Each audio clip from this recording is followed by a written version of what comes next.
ಉಡುಪಿ ಭಗವದ್ಗೀತೆ ಕಾರ್ಯಕ್ರಮದ ಬಗ್ಗೆ ಪ್ರಧಾನಿ ಮೋದಿ ಕನ್ನಡದಲ್ಲೇ ಟ್ವೀಟ್ ಮಾಡಿದ್ದಾರೆ. ಪಾರಾಯಣದಲ್ಲಿ ಭಾಗವಹಿಸುವಂತಹ ಅವಕಾಶ ದೊರೆತಿರುವುದು ನನಗೆ ಗೌರವದ ವಿಷಯ. ಗೀತಾ ಪಠಣಕ್ಕಾಗಿ ಸಮಾಜದ ವಿವಿಧ ವರ್ಗಗಳ ಜನರನ್ನ ಒಂದೆಡೆ ಸೇರಿಸುವ ವಿಶೇಷ ಕಾರ್ಯಕ್ರಮ ಇದಾಗಿದೆ.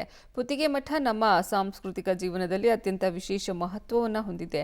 ಶ್ರೀ ಮಧ್ವಾಚಾರ್ಯರಿಂದ ಪ್ರೇರಿತವಾದ ಈ ಮಠ ಸಮಾಜ ಸೇವೆಯಲ್ಲಿ ಮುಂಚೂಣಿಯಲ್ಲಿ ಇದೆ ಎಂದು ಟ್ವೀಟ್ನಲ್ಲಿ ಉಲ್ಲೇಖಿಸಿದ್ದಾರೆ. ಪ್ರಧಾನಿ ನರೇಂದ್ರ ಮೋದಿ ಭಗವದ್ಗೀತೆ 15ನೇ ಅಧ್ಯಾಯವನ್ನೇ ಪಠಿಸುವುದು ಯಾಕೆ? 15ನೇ ಅಧ್ಯಾಯದಲ್ಲಿ ಅಂಥದ್ದೇನಿದೆ ಅನ್ನೋ ಕುತೂಹಲ ಎಲ್ಲರಲ್ಲಿದೆ. ನಿನ್ನ ಕರ್ಮವನ್ನ ನೀನು ಮಾಡು, ಫಲಾಫಲದ ಚಿಂತೆ ಬಿಡು. ಶ್ರೀಕೃಷ್ಣ ಅರ್ಜುನನಿಗೆ ಹೇಳಿದ ಕಿವಿ ಮಾತು ದೇಶ ಮುನ್ನಡೆಸೋಕೆ ಪ್ರೇರಣೆಯಂತೆ. ದೇಶದ ಪ್ರಧಾನ ನಾಯಕ ಪಾಲಿಸಬೇಕಾದ ಗುಣಗಳು, ಕರ್ತವ್ಯಗಳು ಈ ಶ್ಲೋಕದಲ್ಲಿ ಅಡಗಿದೆ. ಮೋದಿ ಅವರೊಂದಿಗೆ ಪಠಣ ಮಾಡುವ ಮಹಿಳಾ ಭಕ್ತರು ಪಬ್ಲಿಕ್ ಟಿವಿ ಜೊತೆ ಮಾತನಾಡಿ ತಮ್ಮ ಖುಷಿಯನ್ನ ಹಂಚಿಕೊಂಡಿದ್ದಾರೆ. ಈ ನಮ್ಮ ಮಹಾಭಾರತದಲ್ಲಿ ಬಂದಿರೋದು ಒಂದು ವಿಷ್ಣು ಸಹಸ್ರನಾಮ, ಮತ್ತೊಂದು ಭಗವದ್ಗೀತೆ.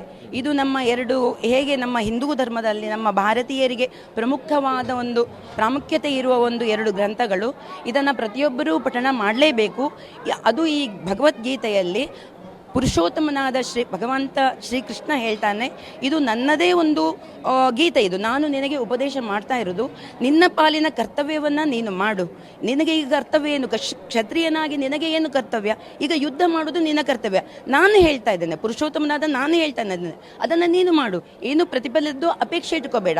ಏನು ಪ್ರತಿಫಲ ಕೊಡಬೇಕು ಅದು ನನ್ನದ ಧರ್ಮ, ನಾನು ನಿನಗೆ ಮಹಾಭಾರತೆ ಗೀತಿಕಾ ವರ ಅಂತ. ಮಹಾಭಾರತದಲ್ಲಿ ವಿಷ್ಣು ಸಹಸ್ರನಾಮ ಮತ್ತು ಗೀತೆಗೆ ತುಂಬ ಪ್ರಾಮುಖ್ಯತೆ ಉಂಟು.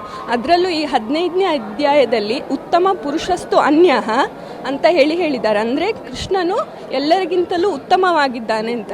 ಈಗ ನಾವು ನಮ್ಮ ದೇಶದ ನಾಯಕರಾದ ನರೇಂದ್ರ ಮೋದಿ ಅವರು ಬರ್ತಾ ಇದ್ದಾರೆ.